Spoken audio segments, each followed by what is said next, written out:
সবথেকে বড় কথা যে মমতা ব্যানার্জি পশ্চিমবঙ্গের মুখ্যমন্ত্রী হওয়া সত্ত্বেও এই বাংলার সন্দেশকারীতে যাওয়ার সময় হলেও অন্তত 1 থেকে 1.5 বছর পর সেদিন বাংলার মা বোনেরা তার কাছে আরতি করেছিল, আর্তনাদ করেছিল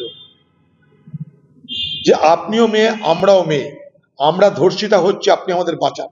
সেদিন মহিলা হয়েও বাংলার মুখ্যমন্ত্রীর এই সমস্ত ধর্ষিতা মা বোনদের প্রতি কোনো অনুভূতি ছিল না, কারণ তিনি জানতেন আজকে যদি আমি ধর্ষিতা মা বোনদের জন্য বেশি কথা বলি তাহলে সেদিন যারা আমার দলের বড় বড় হারমাত তারা রেগে যাবে, তারা দুঃখ পাবে, তাদের কষ্ট হবে। তাই সেই সমস্ত দুষ্টু ছেলেদের কষ্ট দিতে দিদি সেদিন চাইনি। এখন ভোট নেই, 1 বছর পর ভোট হবে 26-এ, বাজার গুছাতে হবে। সেই বাজার গুছাতে দিদি ময়দানে নেমে পড়েছে। তার প্রথম টার্গেট সন্দেশখালী। প্রথমে ভিক্ষার দেওয়ার চেষ্টা করবে, মা বোনদের খুশি করার চেষ্টা করবে, খুশি না হলে ভয় দেখাবে, প্রলোভনের ভান্ডার তার সামনে উজাড় করে দেবে। এখন সন্দেশখালীতে দিদি পরামর্শ দিচ্ছে মা বোনেরা রাত্রেবেলা কেউ ডাকলে বেরিয়েও না। কিন্তু 1 বছর ধরে যারা বা কয়েক বছর ধরে এই আমাদের ঘরে মা বোনদের যারা ডেকে ডেকে রাত্রেবেলায় ভোগ করেছে, দিদি তাদের কথা জানতে পারেনি। অথচ দিদি আজকে সন্দেশখালীতে বলছেন সন্দেশখালী খবর 1 সেকেন্ডের মধ্যে পৌঁছায়, বাদুড়িয়ার খবর 2 সেকেন্ডের মধ্যে পৌঁছায়। দিদির কাছে বাংলার মা বোনদের ধর্ষিতার খবর আজও পৌঁছায় না।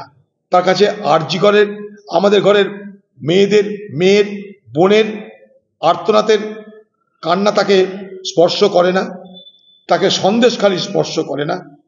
তিনি এখন টোটকা দেওয়ার জন্য, টোটকা ওষুধ দিতে নির্বাচনের আগে তাদের কাছে প্রলোভনের ভান্ডার সামনে রেখে তিনি তাদেরকে প্রলোভিত করতে চাইছেন।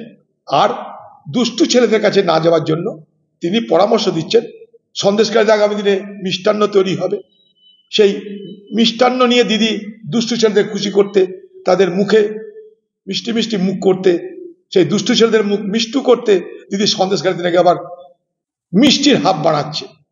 সন্দেশখালীতে দিদির দল, ওই এলাকায় দিদির দল কি করেছে না করেছে দিদির থেকে ভালো কেউ জানে না, এবং দিদির প্রত্যক্ষ মদতে সেই এলাকার মা বোনেরা ধর্ষিতা হয়েছে।